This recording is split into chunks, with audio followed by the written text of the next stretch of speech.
Auzubillahiminash-shaytanir-rajim. Bismillahir-rahmanir-rahim. Today is 29th of May 2020. हमने कल tenses शुरू किए थे और मैंने कहा था इसी काम को हम कैरी ऑन रखेंगे। कल हमने किया था present indefinite tense. Present indefinite tense का दूसरा नाम है प्रेजेंट हैबिचुअल टेंस। उर्दू में इसका नाम है फ़ेल हाल मुतलक। अब इसका कायदा क्या है कि हम कैसे समझेंगे कि प्रेजेंट इंडेफिनिट टेंस क्या होता है। कल भी मैंने आपको डिफाइन किया था कि जो कुछ आप मौजूदा ज़माने में करते हैं, फीमेल्स करती हैं, मेल्स करते हैं, तो जो कुछ भी आप काम करते हैं, सोते हैं, जागते हैं, उठते हैं, बैठते हैं, ता ते ती। तो डेफिनेशन को गौर से देखें। अगर कोई काम ज़माने हाल यानी मौजूदा ज़माने को ज़ाहिर करे या मौजूदा ज़माने में किया जाए तो उसे उर्दू में फ़ेल हाल मुतलक और अंग्रेज़ी में प्रेजेंट इंडेफिनिट टेंस कहते हैं। बड़ी आसान इसकी डेफिनेशन है। दूसरी भी बहुत आसान तरीके से समझ के अगर इसको बोला जाए तो आपकी मुश्किल आसान हो जाएगी। कुछ बच्चे कह रहे हैं सर समझ नहीं आ रही है प्रेजेंट इंडेफिनिट टेंस। तो गौर से देखें, अगर कान खोल के सुने, समझने की कोशिश करें। अगर ज़माने हाल यानी मौजूदा ज़माने में किसी काम को करने की आदत पाई जाए, किसी काम को करने की आदत पाई जाए तो उसे उर्दू में फ़ेल हाल मुतलक और अंग्रेज़ी में प्रेजेंट हैबिचुअल टेंस कहते हैं। प्रेजेंट हैबिचुअल टेंस को प्रेजेंट इंडेफिनिट टेंस भी कहते हैं। अगर ज़माने हाल यानी मौजूदा ज़माने में किसी काम को करने की आदत पाई जाए, जैसे आप सुबह सवेरे उठते हैं, वुज़ू के लिए जाते हैं, वॉशरूम से वापस आके फजर की नमाज अदा करते हैं, फिर सुबह की सैर के लिए जाते हैं, नाश्ता करते हैं, होमवर्क करते हैं, दोपहर को खाना खाते हैं, ज़ोहर की नमाज़ पढ़ते हैं। तो मौजूदा ज़माने में आप जो कुछ भी करते हैं वो एक आदत है, इसीलिए इस टेंस को कहते हैं प्रेजेंट। प्रेजेंट कहते हैं मौजूदा वक्त, मौजूद। तो प्रेजेंट इंडेफिनिट टेंस को प्रेजेंट हैबिचुअल टेंस भी कहते हैं। निशानी है इसकी ता ते ती। सारे बोलो ता ते ती। जैसे बुलाता है, बुलाती है, बुलाते हैं, बुलाता हूँ, बुलाती हूँ, बुलाते हो, पढ़ाता है, पढ़ाती है, पढ़ाते हैं। ठीक है जी। अब अगली चीज आपको दिखाते हैं। जल्दी होगी। प्रेजेंट इंडेफिनिट टेंस का यूज क्या है? प्रेजेंट इंडेफिनिट टेंस में क्या रूल्स हैं, क्या करना है, फेल की कौन सी हालत इस्तेमाल की जाएगी। यूज नंबर 1 में सिंपल, सीधे साधे जुमले। सिंपल में हमने सीखा प्रेजेंट इंडेफिनिट टेंस का सिंपल हमने सीखा। इन प्रेजेंट इंडेफिनिट टेंस अगर आप अपने रजिस्टर स्कोर के सामने रख लें तो ये कानों से मेरा लेक्चर सुन सकते हैं। In present indefinite tense we use the first forms of the verb. First form of the verb. क्या सीखा? प्रेजेंट इंडेफिनिट टेंस में फेल यानी वर्ब की पहली हालत इस्तेमाल की जाती है। क्या सीखा? प्रेजेंट इंडेफिनिट टेंस में फेल यानी वर्ब की पहली हालत इस्तेमाल की जाती है। और या यूं कह सकते हैं लेकिन कुछ प्रोनाउंस के बाद फेल यानी वर्ब की पहली हालत के साथ एस या ईएस का इजाफा भी किया जाता है। अब एक सवाल खुद ब खुद उठा।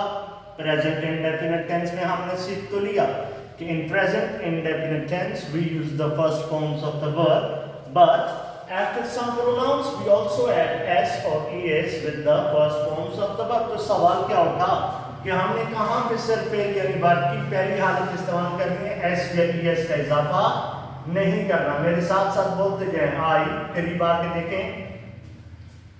आई, we, you, they and plural nouns. Plural nouns कुछ भी लिख दो, द बॉयज। ठीक है बेटा, क्या सीखा? I, we, you, they and plural nouns के बाद we only use the first forms of the verb, no S और ईएस। इतनी बात समझ आ गई? याद रखना है, प्रैक्टिस करेंगे। बोलते जाए I, we, you, they and plural nouns. I, we, you, they and plural nouns 3, 4, 5 बार बोलेंगे तो सारी जिंदगी के लिए आपको ये चीज याद रहेगी। ये नहीं कहना कि मैं जाता हूं, आई गोस। किसी ने लिखा होता मैं जाता हूं, I am go. I am गो नहीं, मैं जाता हूं, आई गो। और कौन से वाले प्रोनाउंस के बाद आपको प्रेजेंट इंडेफिनिट टेंस में फेल यानी वर्ब की पहली हालत के साथ एस या ईएस का इजाफा करना है? He, she, it, names and singular nouns and singular, वाहिद, अकेला। तो क्या सीखा? प्रेजेंट इंडेफिनिट टेंस में सबसे पहले हमने सीखा in present indefinite tense, we use the first form of the verb, but after some pronouns we also add s or es with the first form of the verb in present indefinite tense. अब एक सवाल ये उठा कि हमें कैसे पता चलेगा कौन से वाले प्रोनाउंस के बाद एस या ईएस का इस्तेमाल करना है और कौन से वाले प्रोनाउंस के बाद एस या ईएस का इस्तेमाल नहीं करना। I, we, you, they and plural nouns के बाद एस या ईएस का इस्तेमाल नहीं करना। मैं जाता हूं, आई गो। हम खेलते हैं, वी प्ले। तुम दौड़ते हो, यू रन। वो पकाते हैं, दे कुक। लड़के खेलते हैं, द बॉयज प्ले। एस या ईएस का इजाफा नहीं आता। और कौन से वर्ब के बाद फर्स्ट फॉर्म के साथ आपने एडिशन करना है एस या ईएस का? वो खेलता है, ही प्लेज। वो पकाती है, शी कुक्स। बर्फ पड़ती है, इट स्नोज। अली पढ़ाता है, अली टीच। आदमी तैरता है, द मैन स्विम्स। आदमी तैरता है, द मैन स्विम्स। तो प्रेजेंट इंडेफिनिट टेंस में एक चीज समझ आ गई। दूसरी चीज है नेगेटिव। नेगेटिव में क्या सीखा आपने? नेगेटिव में आपने सीखा डज नॉट या डू नॉट का इस्तेमाल करना है। करीब करके देखें, नेगेटिव में डज नॉट या डू नॉट का इस्तेमाल करना। और डज नॉट या डू नॉट के बाद सिर्फ वर्ब की फर्स्ट फॉर्म आएगी। अब आपके ज़हन में सवाल आया, फिर सवाल आया कि सर हमें कैसे पता चलेगा कि कहां पे डज नॉट का यूज करना है और कौन से वाले प्रोनाउंस के बाद डू नॉट का यूज करना है। तो मैंने कल भी ऐसे किया था कि मैंने डज को डू बना दिया। आज फिर गौर से देखें, डू क्या है? First form of the verb है। डू का मतलब है करना। इसकी सेकंड फॉर्म है डिड और थर्ड फॉर्म है done. Do, did, done, come, came, come, run, ran, run. तो do is the first form of the verb. तो क्या सीखा था? कौन से वाले प्रोनाउंस के बाद फर्स्ट फॉर्म के साथ एस या ईएस का इजाफा किया जाता है? याद करो, he, she, it, names and singular nouns. बोलो ना, he, she, it, names. Oh yes, याद आ गया कि ही, शी के बाद फर्स्ट फॉर्म के साथ एस या। तो डू क्या है? डू फर्स्ट फॉर्म है। अब डू के साथ हमने ईएस का इजाफा किया तो क्या बन गया? डज बन गया। अब एक बार ईएस का इजाफा हो चुका है, एस या ईएस का इजाफा कर दिया गया, तो दोबारा फिर एस ईएस का इजाफा वर्ब के साथ नहीं करेंगे। कौन से वाले प्रोनाउंस के बाद डू नॉट आएगा? डू क्या है? फर्स्ट फॉर्म है।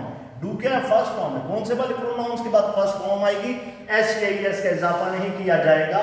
आई, we, you, they and plural nouns. अब इधर देखें गौर से, मैं नहीं खेलता हूं, आई के बाद क्या करेंगे? डज आएगा, डू आएगा। I do not play, we do not play, you do not play, they do not run, the boys do not swim, the boys do not swim. और डज कहां पे आएगा? ही के साथ। He does not go, she does not go, it does not train, Ali does not play, the man does not teach. और interrogative, तीसरी चीज हमने सीखी थी सवालिया फिक्रे बनाते वक्त, INTERROGAT। जल्दी जल्दी लिख रहा हूँ, राइटिंग अच्छी नहीं आ रही, लेकिन आपने अच्छा काम मैंने कल देखा है, बच्चों ने होमवर्क करके दिया। सवालिया फिक्रों में क्या करेंगे? सवालिया फिक्रों में डज या डू को फिक्रों के शुरू में इस्तेमाल करेंगे। रूल्स हैं, ऑर्डर ऑफ द वर्ड्स होता है, लैंग्वेज सीख रहे हैं। डज और डू को फिक्रों के शुरू में इस्तेमाल करेंगे और फिर प्रोनाउंस के बाद फर्स्ट फॉर्म आएगी। आप कैसे? एग्जाम्पल देखें, क्या वो खेलता है? Does he play? सवाल पूछा जा रहा है, क्वेश्चन मार्क। क्या मैं सोचता हूं? Do I think? क्या मैं सोचता हूं? Do I think? ये है आपका प्रेजेंट इंडेफिनिट टेंस।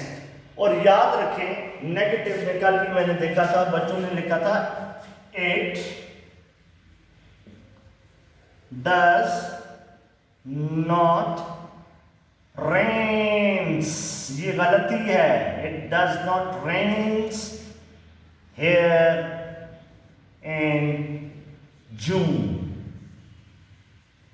तो क्या गलती है? डू फर्स्ट फॉर्म है, इधर करीब आके देखें, डू फर्स्ट फॉर्म है तो डू के साथ डज आया। डज क्यों आया? कि he, she, it, names and singular nouns के बाद डज नॉट आएगा नेगेटिव के सेंटेंसेस में। इट डज नॉट, तो एक बार एस या ईएस का इजाफा हो चुका हुआ है तो दोबारा एस या ईएस का इजाफा नहीं करना, ये मिस्टेक्स। फिर आगे लिखते हैं डज। अब सवाल बनाते हुए देखें, ये सिंपल सेंटेंस नेगेटिव से इंट्रोगेटिव कैसे बनेगा? डज को शुरू में लेंगे, डज, बाकी तरतीब वही रहेगी, does it rain, question mark. तो आज हमने प्रेजेंट इंडेफिनिट टेंस रिवाइज कर ली है। Thank you so very much.